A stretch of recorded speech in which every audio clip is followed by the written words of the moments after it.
sorry. This is hysterical. Oh, we almost just stepped right in a big pile of horse dung.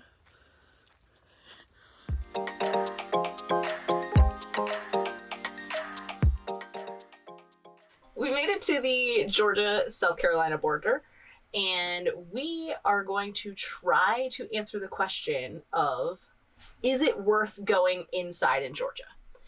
There are two schools of thought about the ICW in Georgia.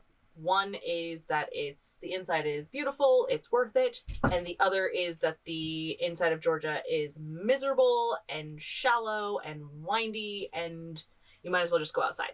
We are trying to decide if the shallow and windy is worth it. I think the outside was. I feel like if the inside is nice enough, we don't have to go outside. It's true. I mean, we know what outside's going to be like. It's going to be like outside. It's going to be outside. Like, outside is outside. There are some nice things about Georgia in terms of doing an outside passage. There are a lot of safe inlets in Georgia, so if the wind pipes up or something doesn't quite go your way, or if you only want to do it in short hops, it's very doable, which is why a lot of people choose to go outside, just because it is so easy. We are going to go inside the whole route so that we can get a feel for it. Full disclosure, if you haven't watched our videos before, we draw 4.5 feet and our mast height is only about 45 feet.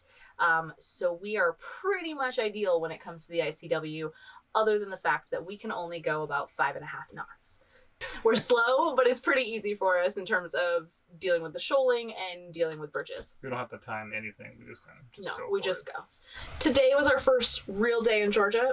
We spent last night at Thunderbolt Marina, and we've gone from Thunderbolt to Kilkenny Creek, and it is very nice here, very well protected. We believe that we are in an okay spot in terms of Georgia's new anchoring laws, which is another problem in Georgia. Right. We're away from a marine structure, we're not near a marina, and as far as we can tell, there's no shellfish beds near us. We really don't know. Don't know. But neither does the Georgia Department of Natural Resources, so I don't know. We actually got to sail a little bit today. What are we doing right now? We're sailing. Yeah! We're sailing. There's no engine. Heading down a river, got some current against us, some wind behind us, so it's getting a little bumpy, so we rolled the jib out. And then enough just to sail. it is. We're only going 3.5 knots, but that's why. But we're about to come into a place called Hell's Gate, which is very narrow. There's a bunch of commercial traffic on the other side. They just asked a sailboat to turn around and wait for them to come through, and they're about a mile ahead of us, so we decided to just turn the engine off and slow our roll since we were going to have to do it anyway. We've seen lots of dolphins, good bird sightings, and the anchorage we're currently in is really nice. We are trying she crab soup for the first time tonight. We're both big crab soup fans. Like, we like cream of crab. I don't like vegetable crab. What's the other one? Frosted crab. So we both really like a lot of crab soups, and it's very cold today, and we thought that getting soup as payment for using the restaurant's dinghy dock was a good idea. So we're gonna try it. We'll see how it is. Oh, that's good. It's there's like a lot more butter in it than cream of crab. It's good. It's because they call it she crab soup because it's made with female crabs, and traditionally contains crab roe.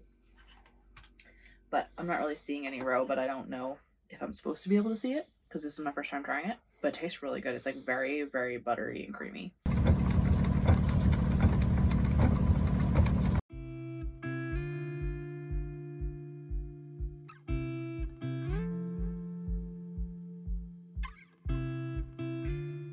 I call this look my polarized bifocals. So you can see they're really not attached to my head, but it means that I can look up and see ahead of me with the sun glare, but look down to be able to see the iPad navigation without having the polarization make it so I can't see. It's really cute look, isn't it? We've stopped in an anchorage right next to Fort Frederico, which is a tiny little national park. It's actually a national monument, but it's so stinking cute. And we went for a good, decent walk tonight, and I think we're probably going to go for one again tomorrow morning before we get going again, because we had a super long day today. From Kilkenny Creek down to here, it was about 10 hours, 57 statute miles. So we didn't get to explore the whole little park, and I want to go get my passport stamp, and I didn't get that today.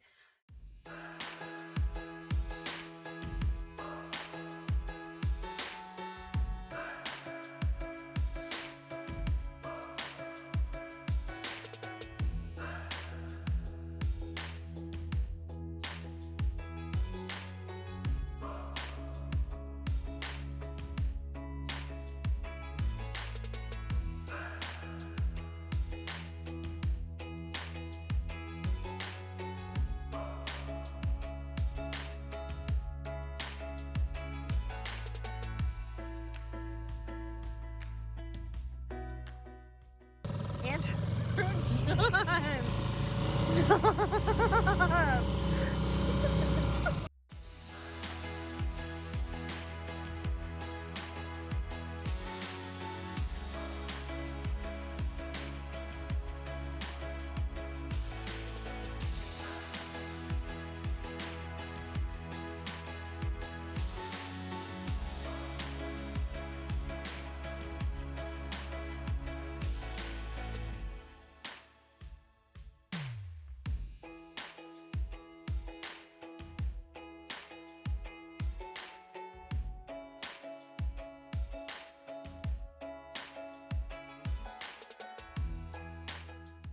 One thing I really noticed today on our 57-mile little trek is that Georgia is definitely the least built up of the ICW states we've seen so far. There's like no houses. So we went this 60-mile stretch. Yeah. There was pretty much nothing. Yeah. We saw like a handful of houses, and that was it. And like no boat traffic. There was definitely some shallow spots, which we hit in some like good tides, but like just like salt marshes and oyster beds and dolphins and handfuls in our consoles all day. That was it. I saw a fishing boat, a couple fishing boats, and that was about it. Yeah. A couple shrimp fishing boats. Yeah, that was it. I mean, it's been very peaceful. I wish we had a little more wind today just so that we could have sailed some of it. I've been surprised, especially like in the open sounds, how much water there is and how wide the channels are. We definitely could have been sailing inside had we had a little bit of wind today, but it was dead calm today. We did sail a little bit yesterday. This has just been gorgeous. Yeah, it's really Everyone pretty. says to skip Georgia. This is gorgeous. Yeah. I will say that it is December 10th. 10? Yeah, December 10th. And I was getting eaten alive by mosquitoes still on December 10th. So I can only imagine what it's like when it's actually warm, which I guess could be a downside. Right now, we've got bug screens in and not a lot of anything dealing with, and we had a beautiful day in the ICW. While crossing the St. Simon Sound, Andy totally geeked out over the Golden Ray wreck. This car carrier began to roll over as it was leaving Brunswick, Georgia in the fall of 2019. Thanks to a quick thinking pilot, it was grounded outside the channel, but now has to be cut into pieces to be hauled away. As we mentioned earlier, we don't spend a lot of time planning our day around tides because of our 4.5-foot draft. On this particular morning, a very shallow spot along Jekyll Island had evaded our notice, and we ended up in one of the shallowest areas on the whole ICW at dead low tide. Amazingly, we still never touched the bottom, but it was close. Cumberland Island National Seashore is a highlight of the Georgia ICW, and while the southern part of the island is easily accessible from St. Mary Inlet, you would need to do some backtracking or come from the inside to get to the Plum Orchard anchorage. We really enjoyed exploring the park for a few days, and we consider it a must stop on the ICW.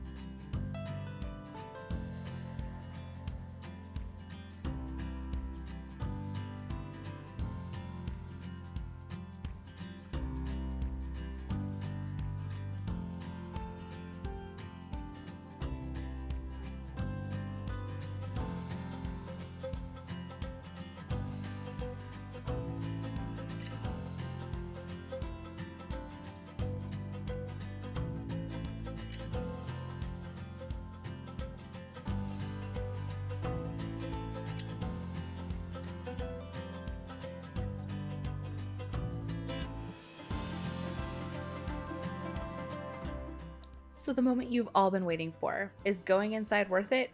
Yes, at least once.